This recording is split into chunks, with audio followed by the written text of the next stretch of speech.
Hey, we're on Hooper Lane in the home of Ida and Bill Friday. Bill was president of the University of North Carolina for 30 years.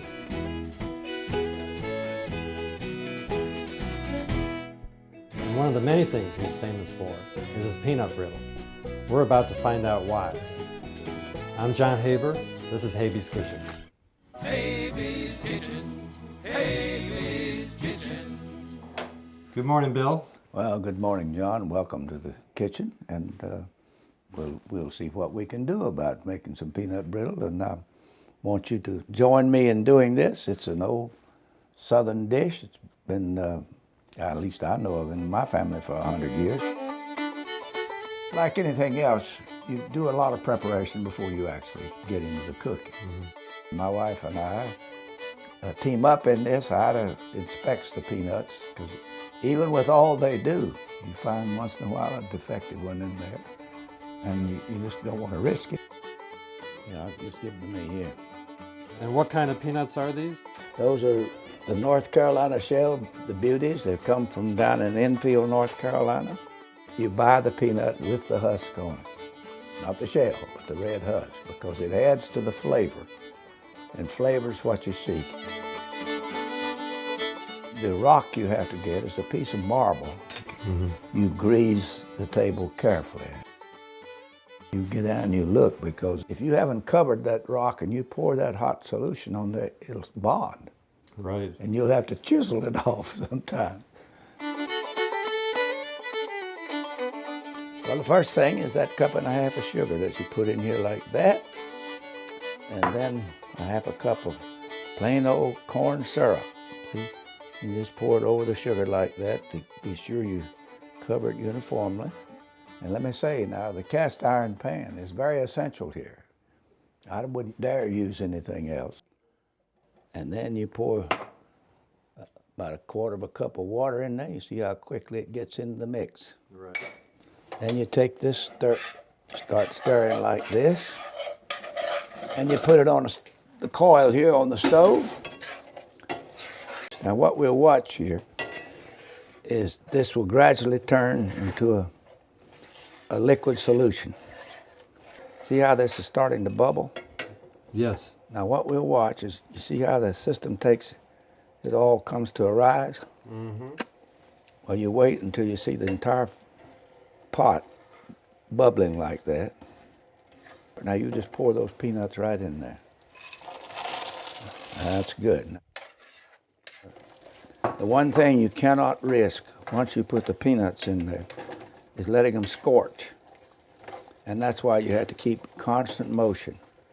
And I go around the frying pan like that and turn toward the center all the time. Right. Now you can watch the blanched peanuts, and you'll see how they begin to turn in color. And your syrup is starting to caramelize. There you are. Starting to turn brown. Now you see that? Right. It's happening now pretty quickly. You can start to smell the peanuts. Can't you smell it? See? Yeah. It won't be long now, because when you begin to get that smell, you know they really have started to cook. You see some of them got a little brown tinge on the sides. Right. That's how careful you have to be with it. Because remember, even when you're putting the soda in it, they're still cooking, because the heat is so intense. All right, here we go now. Okay. Reach in here and put the soda around like that. Now see what happens to it. Starts foaming up. It gets its color. Yep. And the whole thing takes its character right here. Here we go over here. Onto the marble slab. Right. Here we go.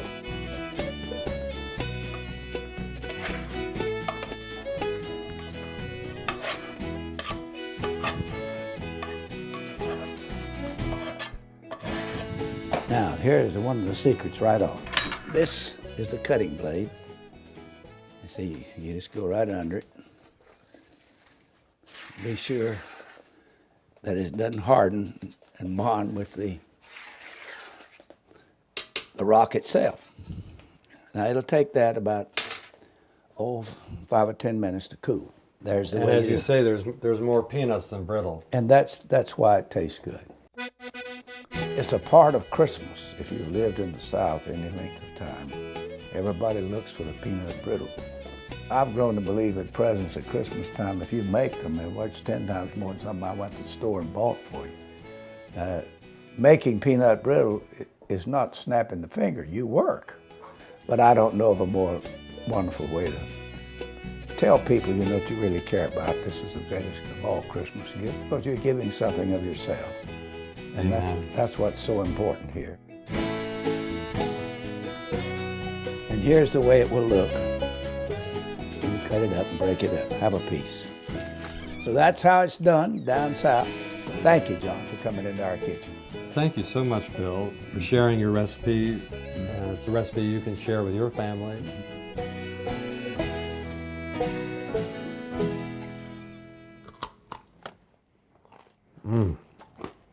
That's good. Habey's Kitchen, Habey's Kitchen. How much peanut brittle do you usually make in a Christmas season?